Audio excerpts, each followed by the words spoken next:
മരണപ്പെട്ട ദിലീപ് കുമാറിൻ്റെ അനിയനാണ്. ഇന്ന് ഒരു മരണത്തിൻ്റെ ഒരു കുറിപ്പ് പോലീസ് കണ്ടെടുത്തിട്ടുണ്ട് നമ്മളെ കടയിൽ നിന്ന്. 2 പേജുള്ളൊരു കുറിപ്പാണ്. അപ്പോൾ അത് സ്റ്റേഷനിൽ വന്ന് അത് വായിക്കണമെന്ന് പറഞ്ഞ് വന്ന് വായിച്ചതാണ്. സാമ്പത്തിക ബുദ്ധിമുട്ടിനെ കുറിച്ച് അവൻ പറയുന്നുണ്ട് എൻ്റെ ചേട്ടൻ. പക്ഷേ അതിനെക്കാട്ടുപരി മാനസികമായിട്ട് ചില കാര്യങ്ങൾ പറയുന്നുണ്ട്. അതായത് ചിലരുടെ ഇടപെടൽ അതിനകത്ത് വരുന്നത്. അത് നമ്മൾ ഒരു വാർഡ് കൗൺസിലർ എന്ന് പറഞ്ഞാണ് പറഞ്ഞിട്ടുള്ളത്. ഞാൻ അത് എൻ്റെ അടുത്തല്ലാതെ തന്നെ വാർഡ് കൗൺസിലർ എന്ന് പറയുന്നതിലുപരി ചേട്ടൻ ഒരു സൂചന നേരത്തെ തന്നതിനനുസരിച്ച് ഞാൻ ഇന്നലെ പോലീസ് സ്റ്റേഷനിൽ അതിൻ്റെ ഒരു മൊഴി കൊടുത്തിട്ടുണ്ട്.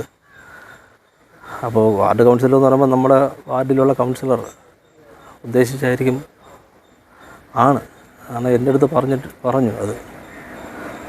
അപ്പോൾ സ്റ്റേഷനിൽ ഞാനിപ്പോൾ പറഞ്ഞിട്ടുണ്ട്, സത്യസന്ധമായൊരു അന്വേഷണം എൻ്റെ ചേട്ടനും നമുക്കും ഒരു നീതി കിട്ടത്തക്ക രീതിയിലുള്ള സത്യസന്ധമായി പോലീസ് അന്വേഷിച്ച് ഒരു നീതി ഉറപ്പാക്കി തരണം.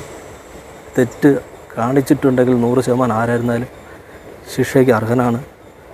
പോലീസ് സഹായിക്കും, കൃത്യമായി അന്വേഷിക്കുമെന്ന് പറഞ്ഞിട്ടുണ്ട്. അവർക്കിന്മേൽ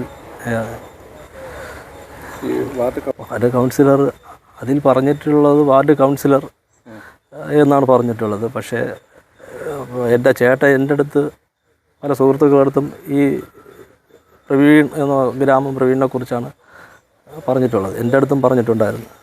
നിങ്ങൾ മൊഴി കൊടുത്തിട്ടുണ്ടോ? അങ്ങനെ ആ രീതിയിൽ അതിൽ ഞാൻ മൊഴി കൊടുത്തിട്ടുണ്ട്. ഗ്രാമം പ്രവീണിനെതിരെ മൊഴി കൊടുത്തു? അതെ.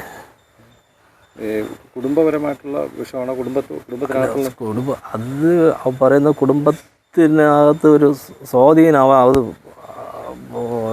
ഇടപെടൽ, പ്രവീണിൻ്റെ അമിതമായ ഇടപെടൽ അതിനകത്ത് വരുന്നു എന്നുള്ള രീതിയിലാണ് പറഞ്ഞിട്ടുള്ളത്. അത് ഞാൻ സ്റ്റേഷനിൽ മൊഴി കൊടുത്തപ്പോൾ അത് പറഞ്ഞിട്ടുമുണ്ട്. അത് ഈ പോലീസ് സത്യസന്ധമായി അന്വേഷിക്കുമെന്ന് ഉറപ്പ് പറഞ്ഞു. സത്യസന്ധമായി അന്വേഷിക്കുമെന്ന് ആണ് എൻ്റെ ഒരു വിശ്വാസം. ഇല്ലെങ്കിൽ അടുത്ത നടപടി എന്താണെന്നുള്ളത് നമ്മൾ നോക്കും. മത്സരിക്കാനുള്ള ഞാനൊരു കോൺഗ്രസ്സുകാരനാണ്. പിന്നെ ചില പ്രവീണിൻ്റെ ആ ഒരു രീതി കൊണ്ടും പിന്നെ ഞാനൊരു കോൺഗ്രസ്സുകാരനായതുകൊണ്ട് മത്സരിക്കണമെന്നുള്ള രീതിയിൽ പ്രവീണിനെതിരെ മത്സരിച്ചതാണ്. സ്വതന്ത്ര സ്ഥാനാർത്ഥിയായിട്ട് മത്സരിച്ചതാണ്.